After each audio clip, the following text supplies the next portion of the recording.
Halo Tribuners, kembali lagi bersama saya Aswin Lumintang di acara Tribun Bakudapa.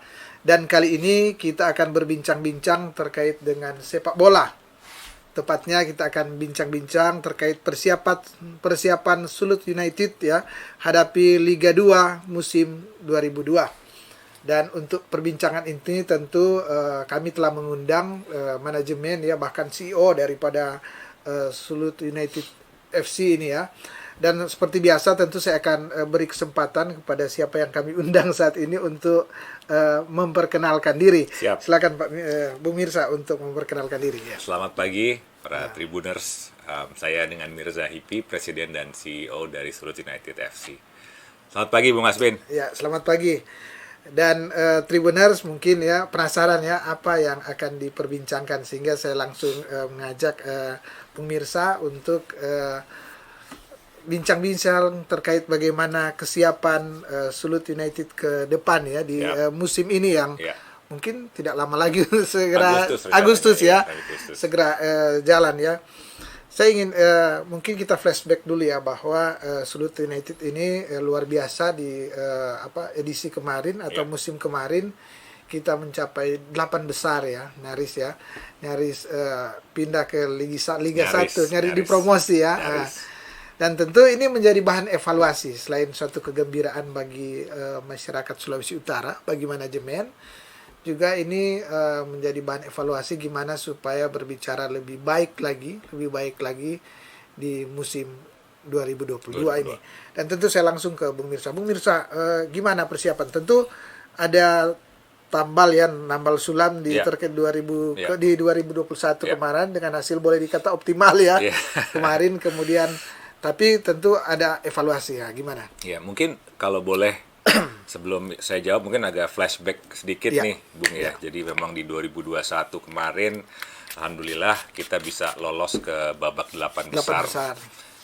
Di mana kalau mungkin Bung ingat sampai pertandingan terakhir itu kita masih belum tahu siapa yang lolos dan juga siapa yang degradasi, karena saking ketatnya kompetisi di liga di grup D terutama gitu ya. Jadi sampai hari tadi kita masih belum tahu tuh gitu, sampai akhirnya kita lolos ke babak 8 besar. Kemudian di game pertama juga sempat cukup baik penampilannya, kita mengalahkan PSMS kemarin.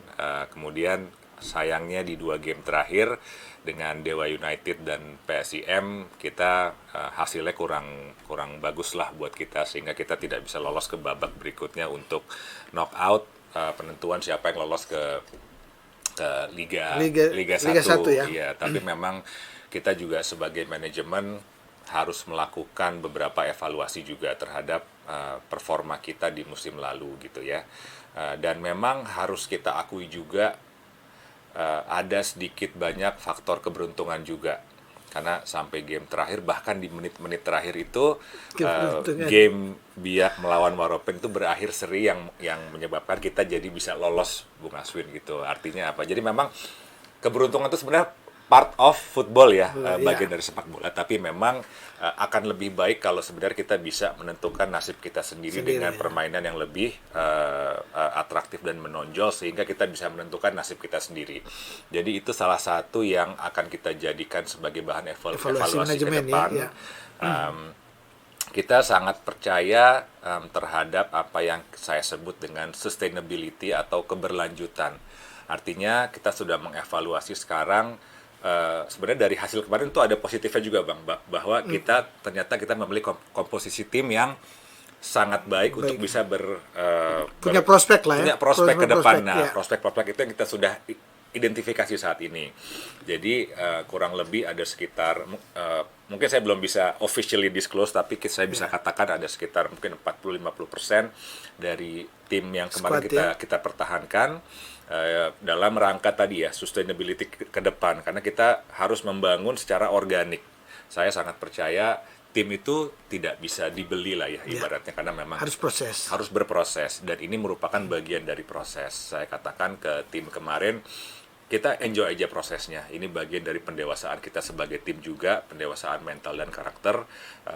Gimana cara kita merespon dari hasil musim lalu untuk kita perbaiki diri di musim 2022 ini. Dan hasilnya sementara cukup positif.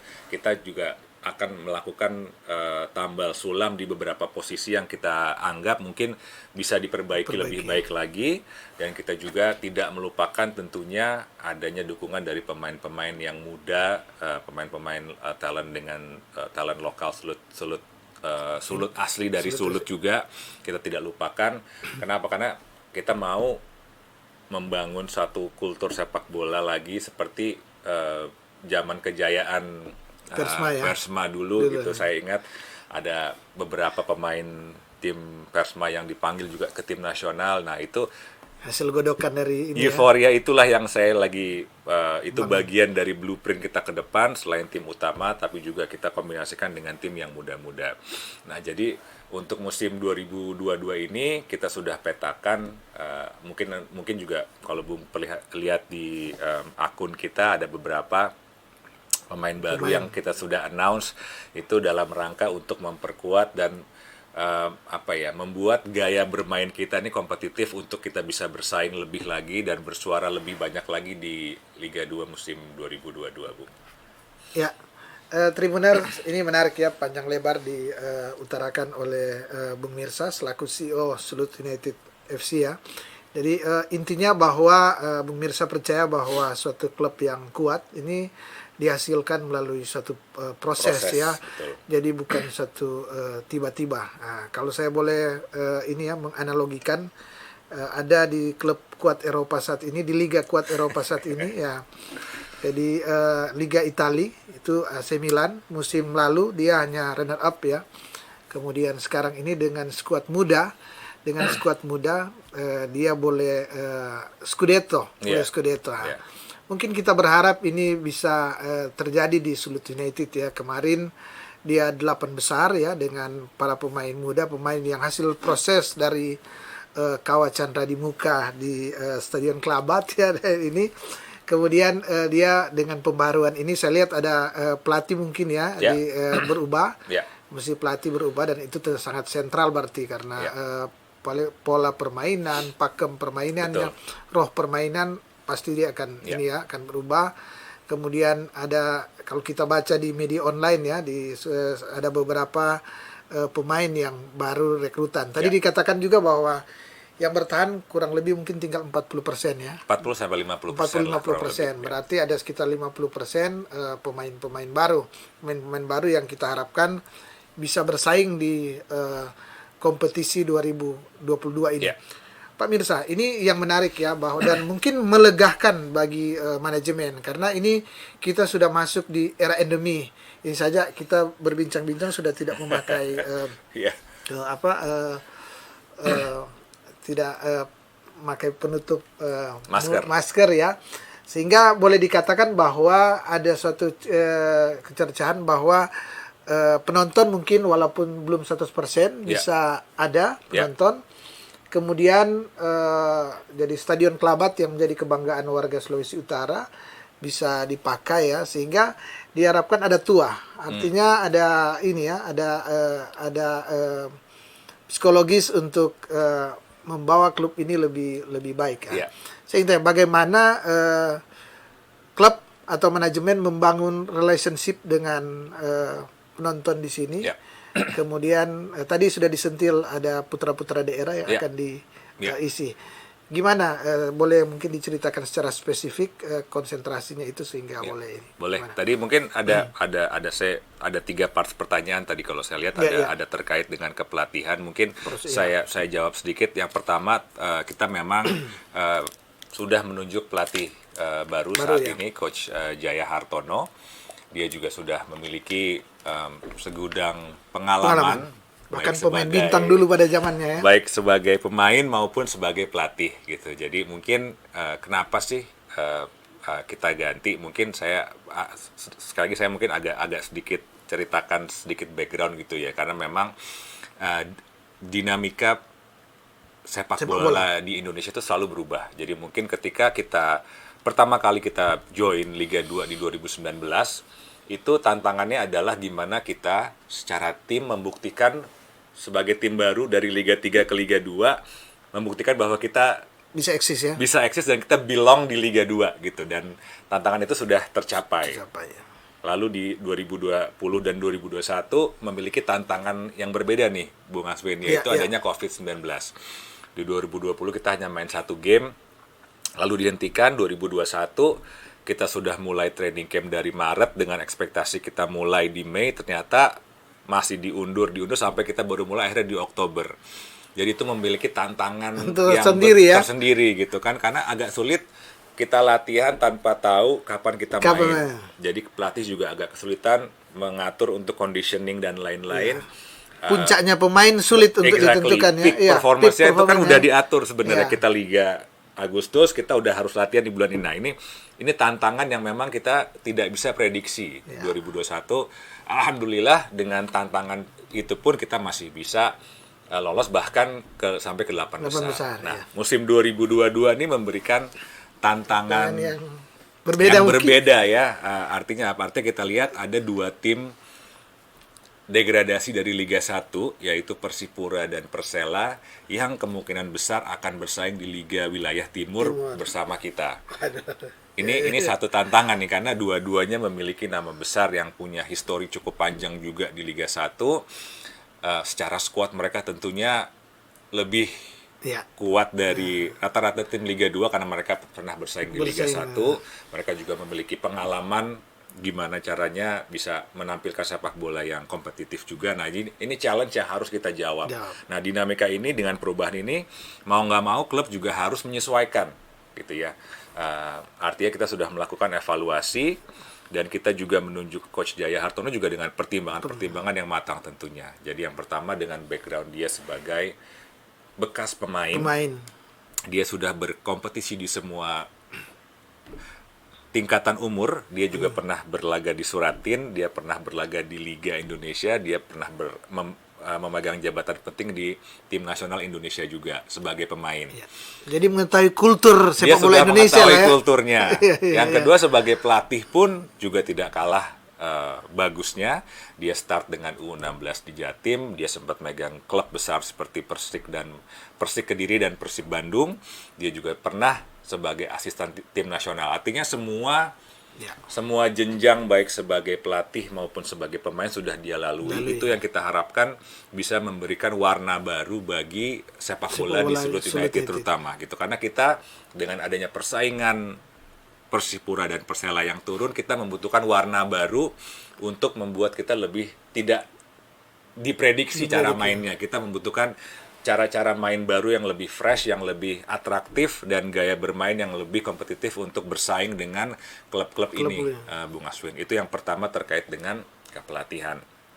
Nah, yang kedua, tadi benar yang dikatakan Bung Aswin bahwa kemungkinan di Liga 2 ini musim depan sudah ada penonton. Jadi memang per minggu lalu saya datang di Kongres PSSI dan walaupun jadwalnya belum diputus kapan, tapi sudah ada indikasi di bulan Agustus mungkin minggu kedua atau minggu ketiga di mana penonton juga sudah diperbolehkan rencananya gitu. Mungkin belum dengan kapasitas 100%, akan ada pembatasan mungkin saya nggak tahu berapa persen, ya mungkin 50%, mungkin 70%, tapi intinya penonton sudah diperbolehkan untuk datang dan mendukung klub kebanggaannya nih gitu kan. Ini satu puji syukur juga gitu ya, puji Tuhan ini satu arahnya sudah mengarah ke endemi tadi ya, bahwa kita sudah 2-3 tahun ini tidak ada tontonan gitu, untuk karena beda nonton di TV sama nonton langsung mungkin ya.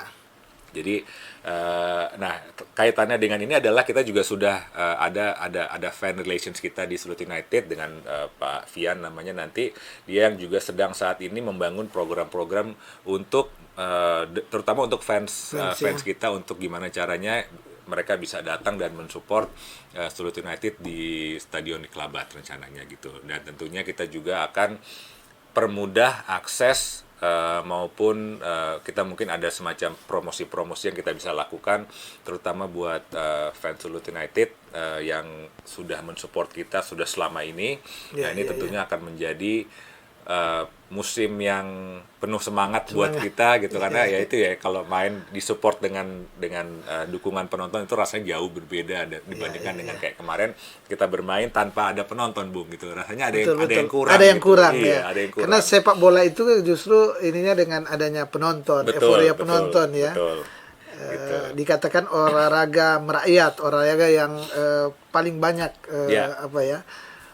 penontonnya, pendukungnya betul, ya, pendukungnya. Sehingga apabila kemarin di pandemi tentu serasa hilang satu mata rantai ya. Satu mata rantai. Betul. Di lapangan 11 pemain, sebenarnya 12 dengan penonton. Dengan penonton gitu. Nah, tadi yang pertanyaan terakhir, Bung, itu terkait dengan akademi kita dan pemain-pemain muda ya. Jadi memang kita juga tentunya sangat menyadari kita sebagai Sulut United punya tanggung jawab dan juga motivasi yang besar untuk mengembalikan euforia sepak bola kita kembali kepada masa-masa kejayaan dulu yang saya tadi cerita, Bung ya. Nah, itu kita mau, karena kan Sulut United, Sulut itu Sulut Sulawesi Utara, United itu bersatu. Jadi saya ingin kita tuh bersatu gitu ya. Kita ingin mengarahkan dan menciptakan bibit-bibit muda ke depan untuk menjadi Firman Utina yang baru, Sesuai Kang yang baru, Jenry Pito yang baru gitu ya, untuk bisa berkontribusi selain terhadap klub tapi juga terhadap timnas nanti ke depannya gitu ya. Dan ini kita akan lakukan juga yang pertama dari program Sulut United Football Academy yang mungkin Bung juga sudah sangat-sangat familiar. Saya bisa katakan sudah ada progres yang cukup signifikan, di mana kita baru buka di tahun 2021 dimulai dengan 65 anak dengan cabang Sufa di Manado. Per saat ini kita sudah membuka beberapa anak cabang seperti di Tulap, di Leilem Sonder, ada Kawangkoan nanti Minahasa, gitu, ya? Minahasa. Ya. Dan saat ini kita sudah ada sekitar 250-an anak yang bergabung. Ini usianya bervariasi. Dari mulai ada yang U8, U10, U12 sampai U16, 17, 18 juga ada. Nah, ini yang kita harapkan kita bisa menciptakan satu keberlanjutan atau sustainability dari sisi liga kompetisi usia muda. Karena kalau hanya berlatih di sekolah atau di SSB tanpa kita berkompetisi, itu akan sulit untuk kita mengetahui level skill kita udah sampai mana ya? Dibandingkan dengan anak-anak lain gitu. Nah, itu merupakan satu hal yang penting ke depannya selain daripada pengembangan akademi.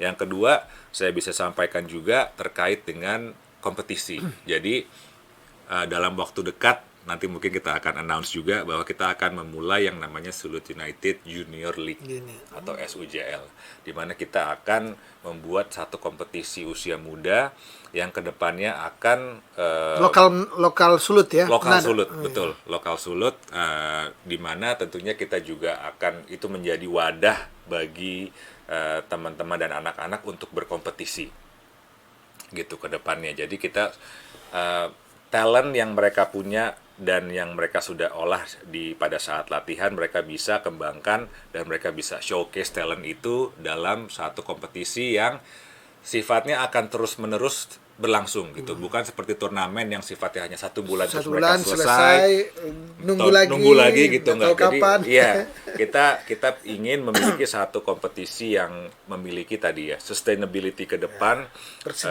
berkesinambungan dengan yang sesuai dengan arah yang kita mau. Karena apa? Karena kita sudah memiliki Sulut United sebagai klub profesional yang bersaing di Liga 2. Kita mau juga ada jenjang dari mulai akademi U8, U10, U12, U14.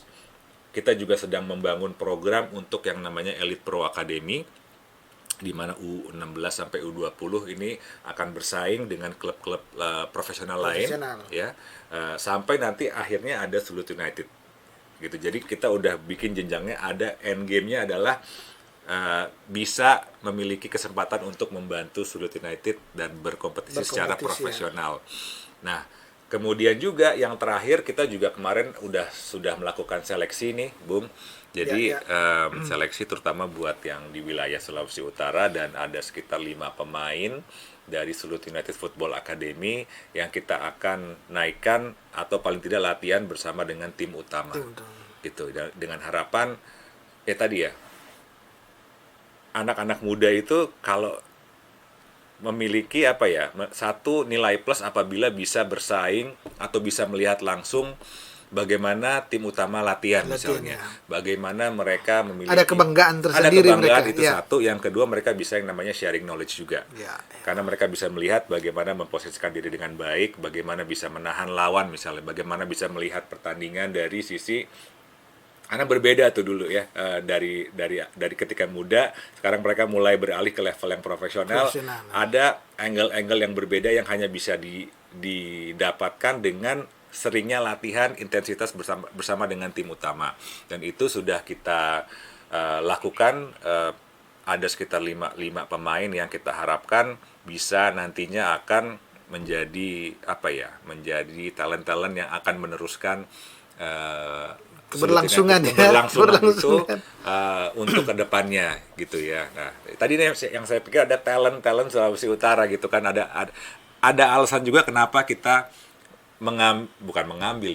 memulangkan ada dua sosok yang baru gitu di Sulut United, antara lain Michael Orah sama Andre Karundeng.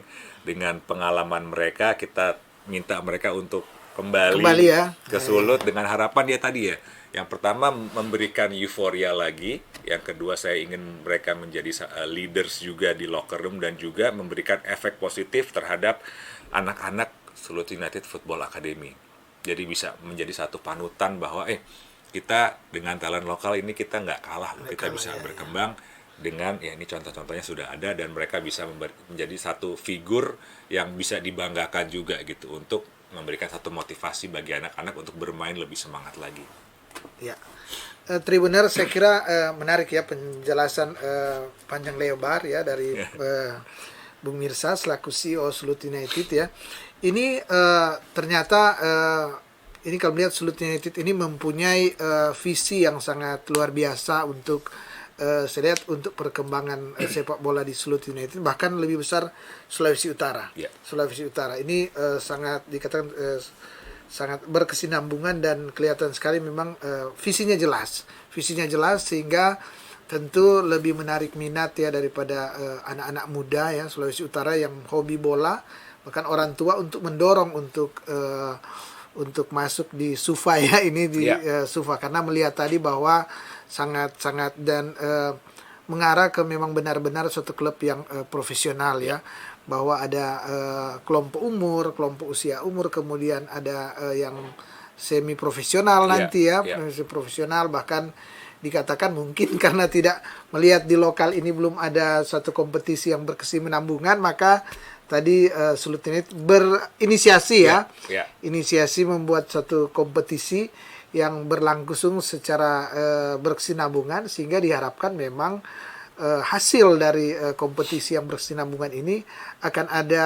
bibit-bibit atau talenta-talenta muda yang memang benar dihasilkan, betul. Memang hasil dari ini ya. Betul, dan itu bagian dari proses ya Bung ya. Jadi memang mungkin kita sangat menyadari ini tidak bisa instan, artinya proses yang kami lakukan saat ini mungkin saya belum bisa merasakan hasilnya itu di 1-3 tahun ke depan.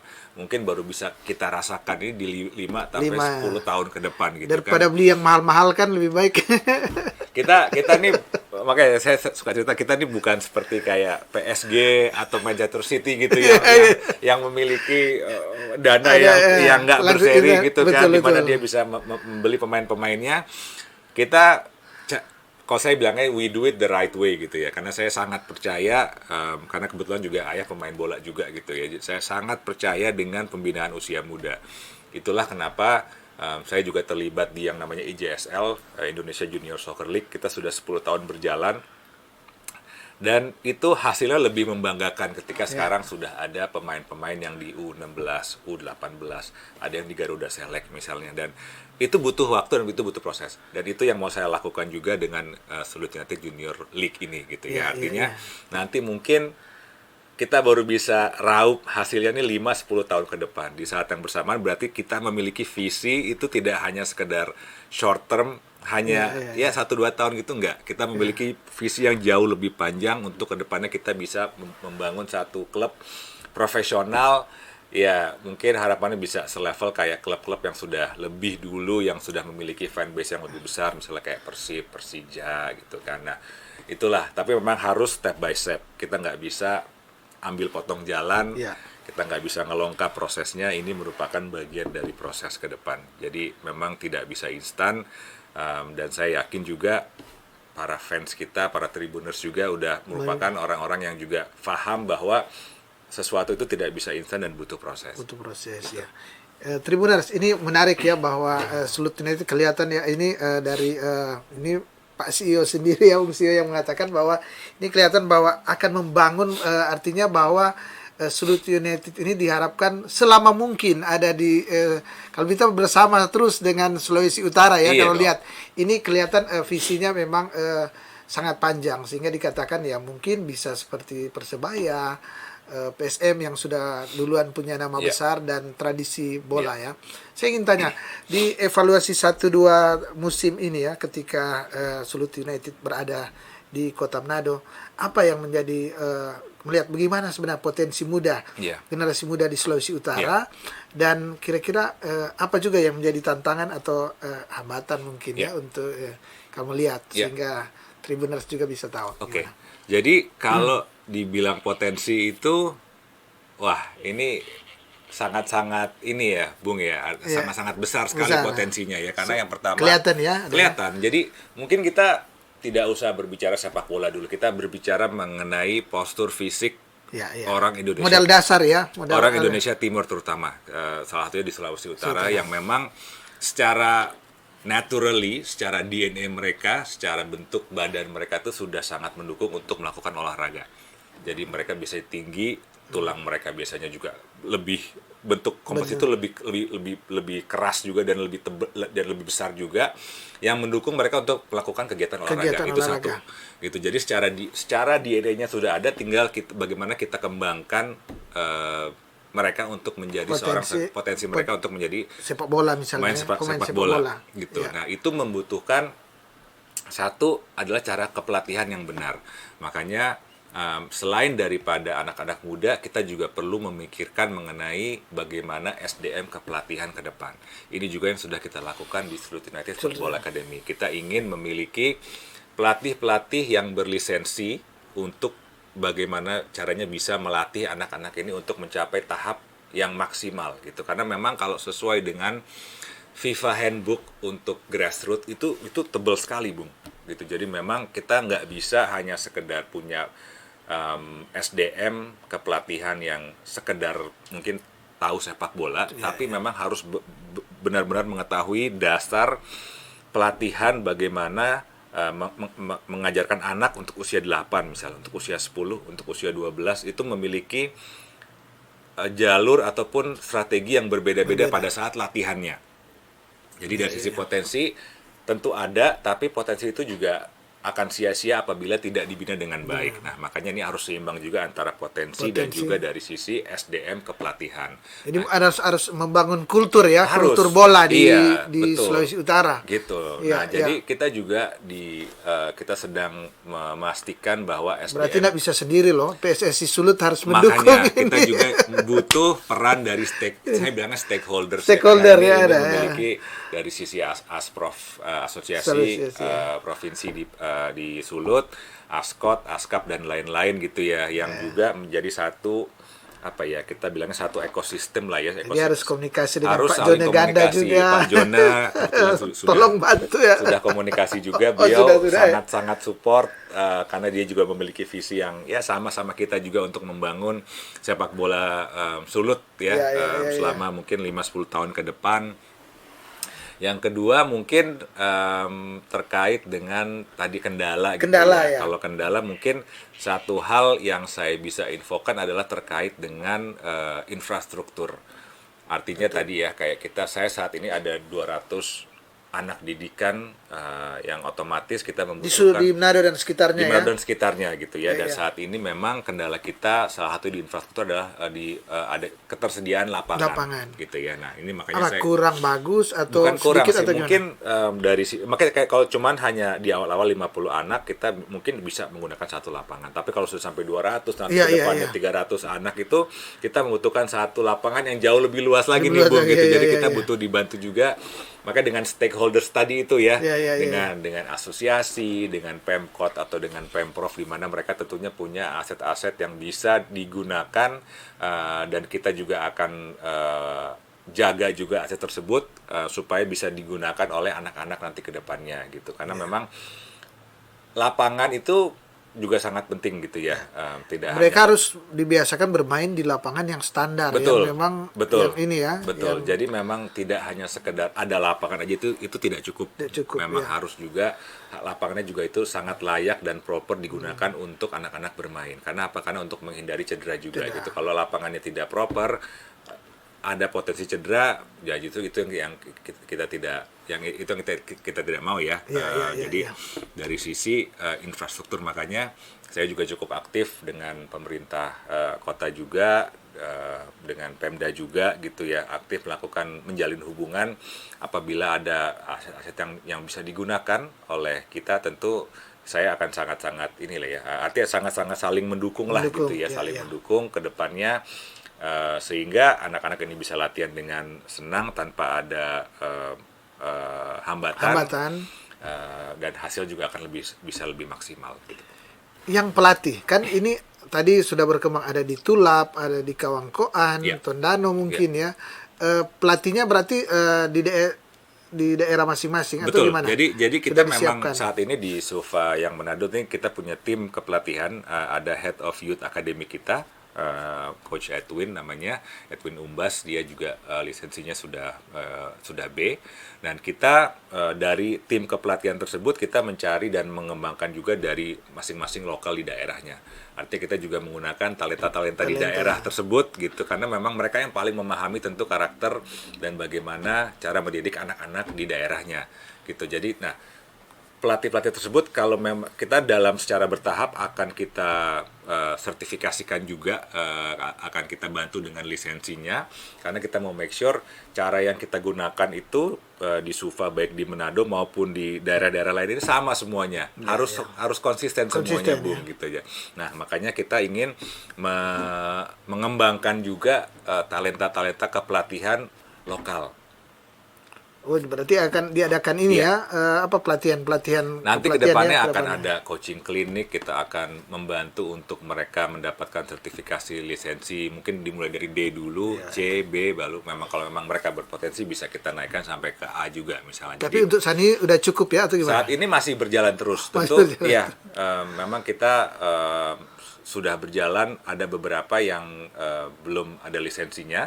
Tapi ya ini ya bagian dari proses tadi ya, karena memang kita tahu SDM kepelatihan juga bukan sesuatu hal yang banyak tersedia juga di Sulawesi Utara, jadi itu sesuatu yang harus kita kembangkan juga ke depannya. Dan itu kita sangat menyadari bahwa anak-anak ini butuh dibimbing oleh tim kepelatihan yang mumpuni, yang memang memahami areanya. Mereka harus make sure anak-anak U10 itu latihan dengan porsi yang sudah ditetapkan. Nggak bisa dicampur dengan yang U12 misalnya, nggak bisa dicampur dengan U14. Gitu. Jadi memang harus sesuai dengan kelompok umurnya, dengan porsi latihan dan pola permainan yang sudah ditetapkan di FIFA Handbook tersebut. Ya. Dan ini mungkin yang penting, ini kan udah banyak. Apakah masih menerima pendaftaran dari yang baru, anak-anak yang baru, atau sudah di close ini? Belum, tentu. Kita kan sangat terbuka ya nanti. Dia kapasitasnya berapa? Atau di sebanyak mungkin atau kita gimana? Sih saat ini belum membatasi ya, Bung. Belum membatasi gitu ya. Karena tadi ya kita ingin membuka di semua kelompok umur masih dibuka. Masih dibuka. Nanti mungkin informasi pembukaan atau pendaftaran bisa dicek di sosial media kita di Sulut United Football Academy. Jadi pendaftaran online juga ya, bisa ya? Bisa dibantu lah, nanti kita bisa ada akses yang bisa diakses untuk mendaftarkan anaknya intinya gitu.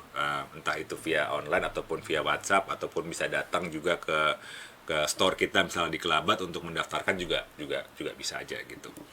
Iya, iya. Ini menarik ya, kita dibatasi juga oleh waktu ya. Memang banyak hal mungkin yang belum dijelaskan tapi dengan waktu. Tapi saya ingin tanya, kemarin ya, waktu kemarin kalau tidak salah ya, di akhir tahun 2021 juga saya sempat bertanya gimana, kan ini tidak mudah ya untuk menjadi suatu klub profesional. Tadi kita sudah bincang-bincang soal potensi, sudah bincang fasilitas dan halnya.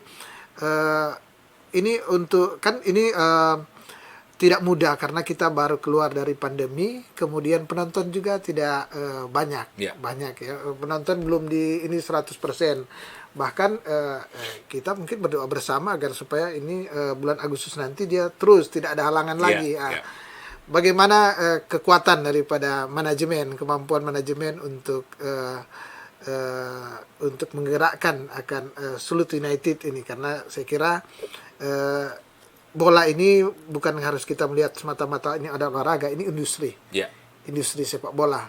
Dan kita ketahui bersama tentu di daerah-daerah yang Sulut punya potensi, tapi mungkin kultur masih harus terus didorong sehingga tidak mudah dari pihak manajemen untuk misalnya untuk pencarian dana yang lainnya ya, untuk menopang akan kelangsungan akan Sulut United ini. Bagaimana dari pihak manajemen dia mendorong itu promosi dan sekaligus tentu berharap dengan cara, kan kalau klub-klub yang sudah tenar kan dia menjual Kalau ini gimana? Ya ini sisi bisnisnya. Betul, dari sisi aspek komersialnya.